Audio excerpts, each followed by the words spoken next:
Welcome to That's Good Sports. I am Brandon. Nothing is okay right now, but I'm going to distract myself from the terrible things happening by talking about football perna. The NFL finally met and passed 3 new rule changes and bylaw amendments, which I will discuss today. Melvin Gordon, sick burned the Chargers. The Baltimore Sun, sick burned Robert Kraft, and then deleted the headline like cowards. James Conner changed his workout routine to only focus on his back, and the Ravens, after coming to an agreement with Matthew Judon, may have the best defense in the NFL. That's good sports.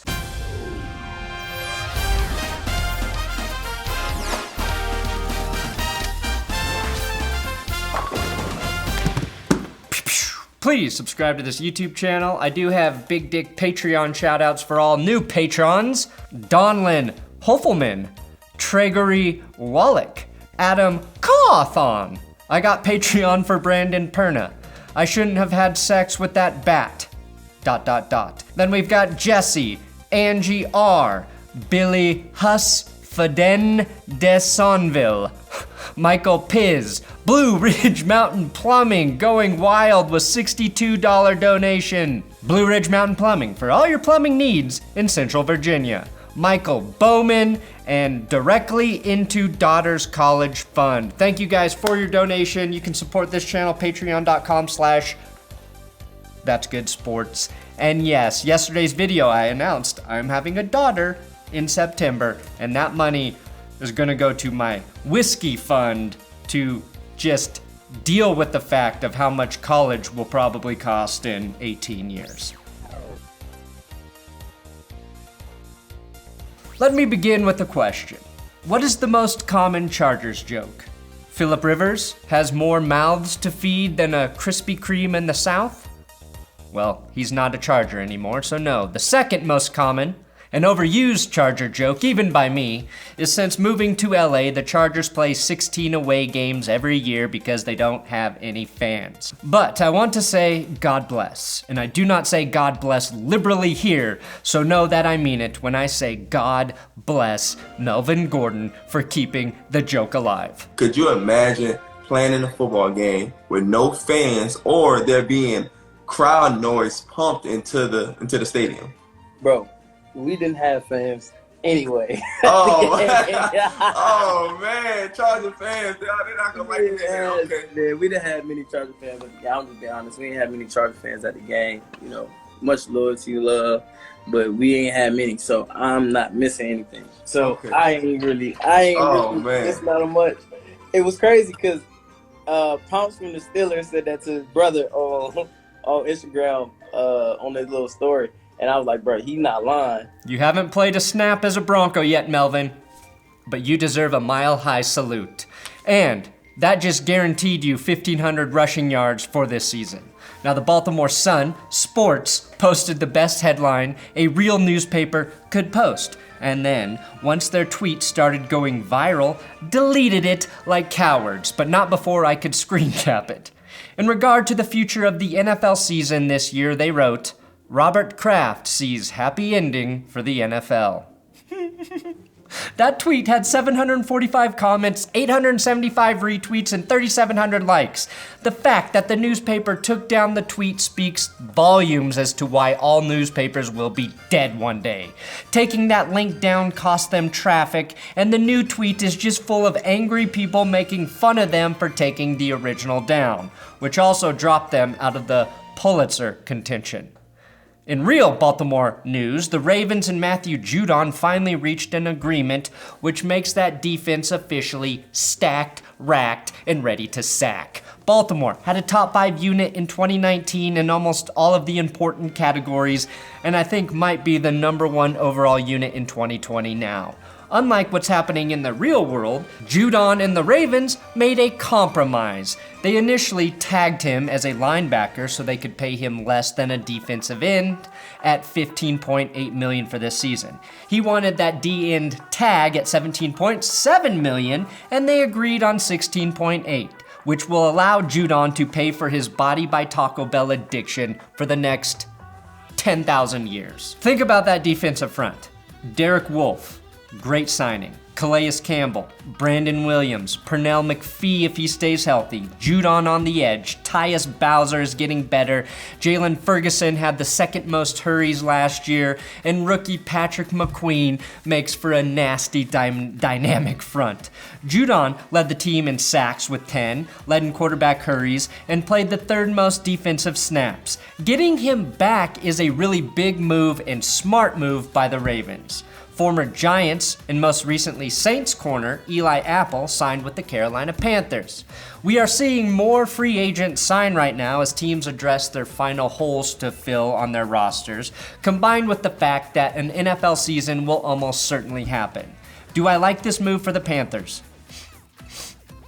That sneeze says no.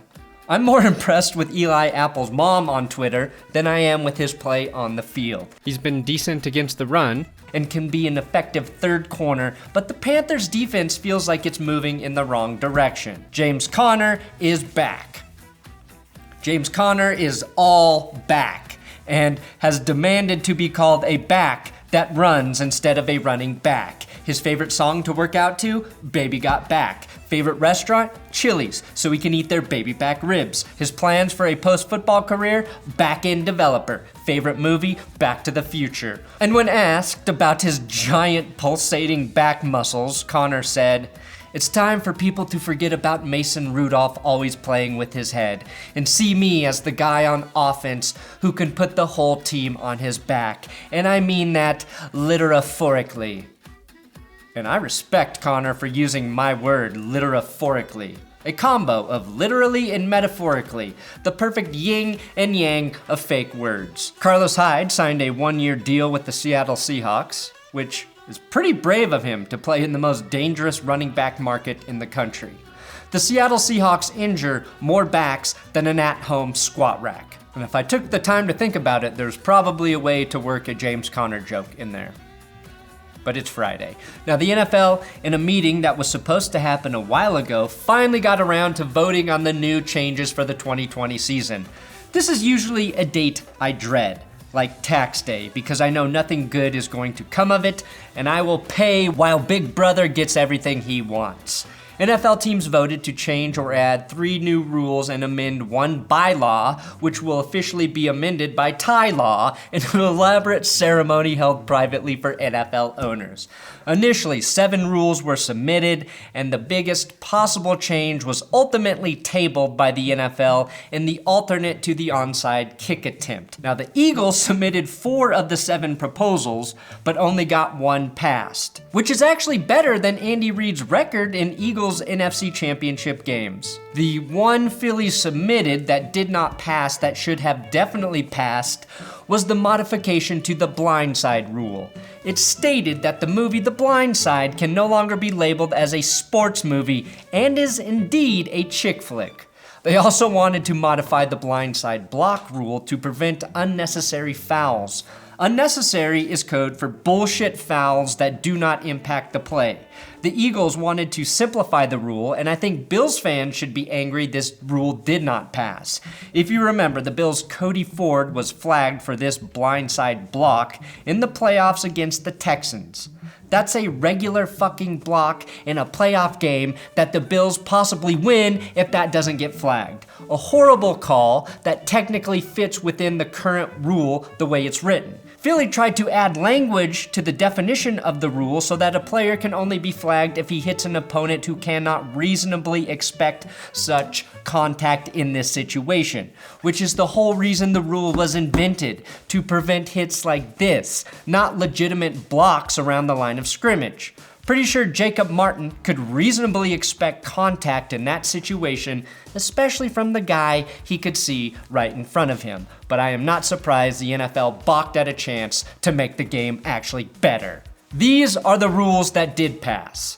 Amendment to Rule 15, Section 2, makes permanent the expansion of automatic replay reviews to include scoring plays and turnovers negated by a foul and any successful or unsuccessful try attempt. The next rule is for defenseless player protection. This amendment to Rule 12, Section 2, Article 9, expands defenseless player protection to a kickoff or punt returner who is in possession of the ball, but who has not had time to avoid or ward off the impeding contact of an opponent. This could be a problem. It might make punt returns a little more exciting, but really makes it even harder to tackle, just like we all wanted to see in football. Then we have game clock manipulation. This is a change to amend Section 3, Article 12, which prevents teams from manipulating the game clock by committing multiple dead ball fouls while the clock is running. This should be known as the Bill Belichick rule.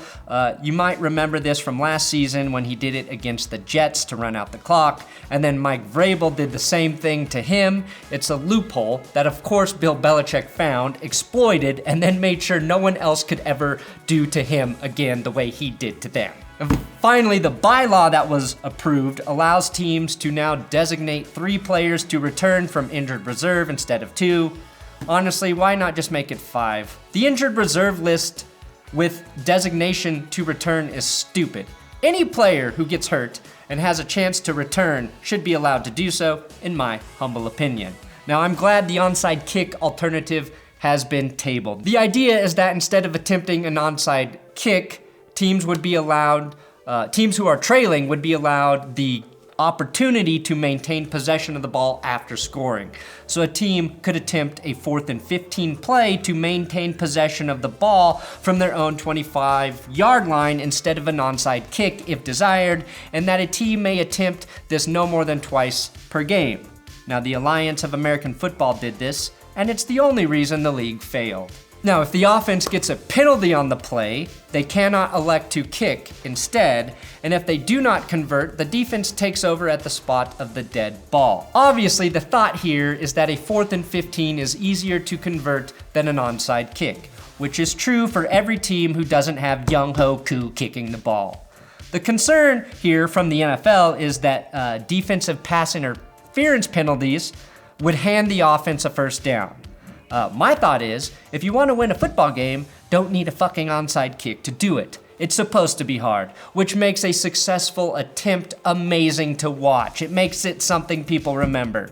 I do think the league made a mistake, though, in not adding a sky judge. In fact, there were 2 officiating adjustments not passed or tabled altogether. Baltimore and Los Angeles submitted an idea to add a booth umpire as an 8th game official to the officiating crew. They also separately tried to add a senior technology advisor to assist the officiating crew. Now, I love these ideas for 2 reasons. 1, it creates jobs. Who doesn't support more jobs? Except for maybe Bill Gates, Steve Jobs. 2, an 8th booth umpire will help, just like we saw in the XFL, get more calls correct. I think it's stupid we have officials looking at Microsoft surfaces on the field making final judgment calls. This seems like a no-brainer, but of course they didn't even consider it. Plus, they are calling the senior technology advisor to the referee star.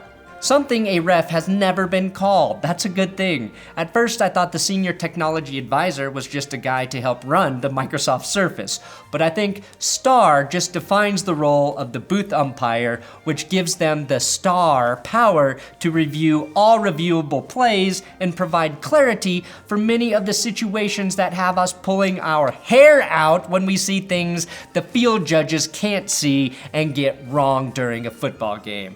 But again, the NFL ain't doing this. That's it. Those are the 3 minor rule changes added for the 2020 season. Please subscribe here on YouTube. I'm on Twitter, Instagram, @BrandonPerna, if you want to follow me on social media.